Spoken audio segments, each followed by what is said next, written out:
Okay, looking into Chapter 6, Roots and Radical Expressions, we have the radical, which we have often referred to as simply the square root.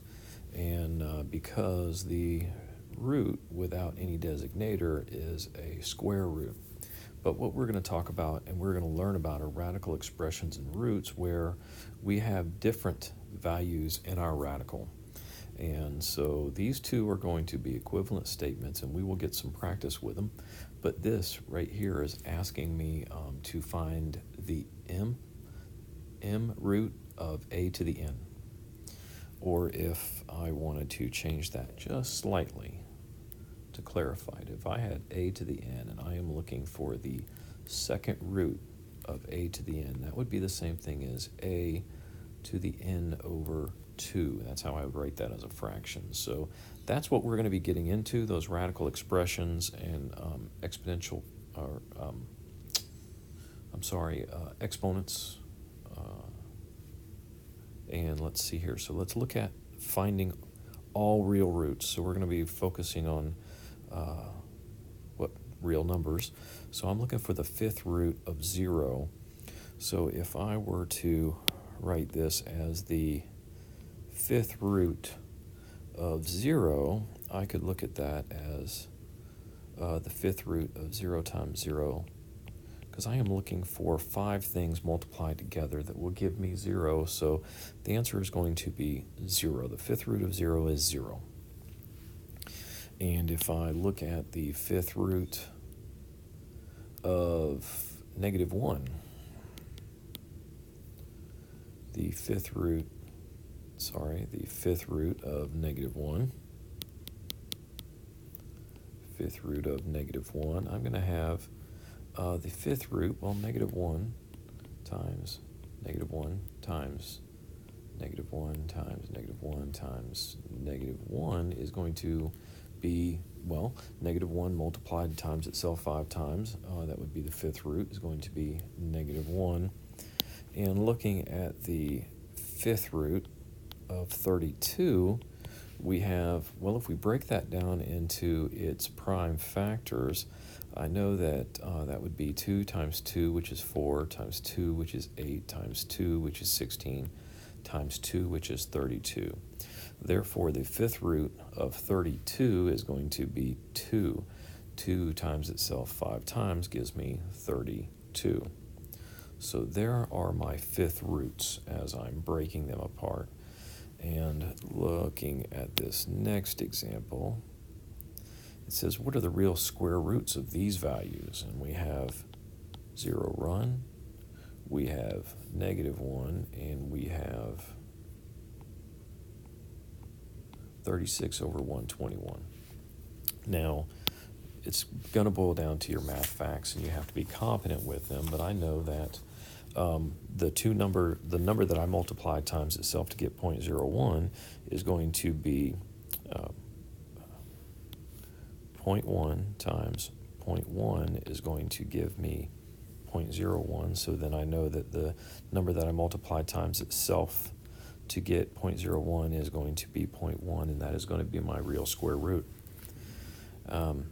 Real square root, we've learned about the imaginary number, but we should know that there are no real square roots of -1. There's no number that we can multiply times itself to get to -1.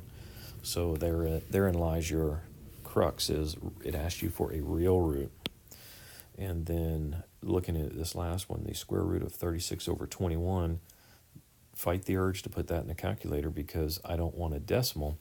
You can easily simplify this using your square root or using your root properties, radical properties, and I can break that up into the square root of 36 over the square root of 121, and we know that the square root of 36 is 6, the square root of 121 is going to be 11, and there you have your square root of 36 over 121.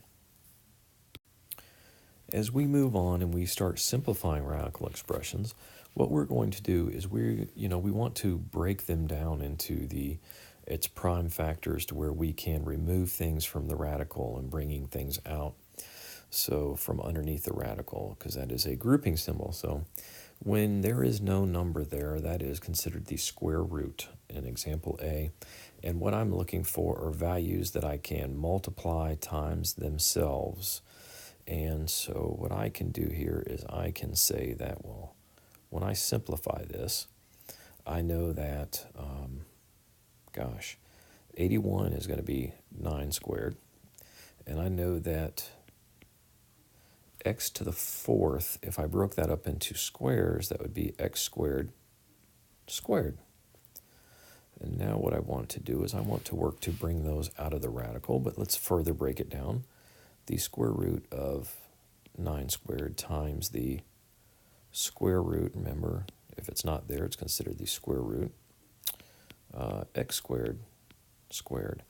And we have learned that, using our radicals, that the radical and the exponent are going to cancel out. And so we're going to end up with this simplified radical is going to end up being simply 9 times x squared. And that is a simplified radical. And if I were to go backwards and look at it and check it, let's check it. 9 times x squared times 9 times x squared. So I multiply it times itself. And I'm going to get, sure enough, 81 x to the fourth. So yes, that will check. Looking at this next example, I am looking for the cubed root. So I want to break things up into threes. So as I look into this cubed root, I know that that could be a to the fourth raised to the third power. That is going to be, if I simplified a 12th, that is the same thing as a to the fourth raised to the third power, the cube power, because you think about when we raise a power to a power, we multiply. So 4 times 3 is going to give me 12. And then therefore my b to the fifth raised to the third power is going to multiply out to give me b to the 15th. So there we go. I'm just trying to simplify it to things that benefit me the most. And as I break these two things apart so you can further see them, I know that the cubed root of a to the fourth cubed is going to give me just a to the fourth. So this is going to be a to the fourth times the cubed root of b to the fifth cubed. So again, we're going to be times b to the fifth. So we have a to the fourth, b to the fifth is going to be the cubed root from up here. Let's see here. And I'm going to do this when grouping instead of simplifying this next example the way we did here where we had a power raised to a power. What I'm going to do is I'm going to break them completely down and see what happens. So I am looking for the fourth root of this value. So let's go with the fourth root of, it'll be a long one here, x to the 12th. That would be x times x times x. And we're going to do this 12 times. Okay, so what I've done is I have written this radical instead of having the fourth root of x to the 12th times y to the 16th. What I have here is I have the fourth root of x to the 12th. So these are all x to the 1s times each other. And that is then going to be multiplied by the fourth root of y to the 16th. So remember, we're looking for 4 values that multiplied together. So what I can do is now looking at this, I have 4 x's will bring me 1 x out front, finding the root. 4 more x's will bring me another x out. And then 4 more x's will bring me another x out. And then when I group my y's in groups of 4, I have 1, 2, 3, 4. So I have 4 y's. Or I have, if I were to simplify this entire expression, I would have x to the third, y to the fourth. Okay, that's how if I broke it out. But now let's do it like we have just done it. The previous examples, I would have taken the fourth root of y to the third raised to the fourth, and then times, I'm sorry, I said x to the third raised to the fourth, and then y to the fourth raised to the fourth.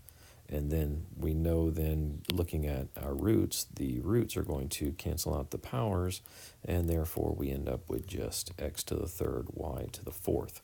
So there you go. I have done it both ways for you, but sure enough, we got the same answer. It just depends what you're more comfortable with.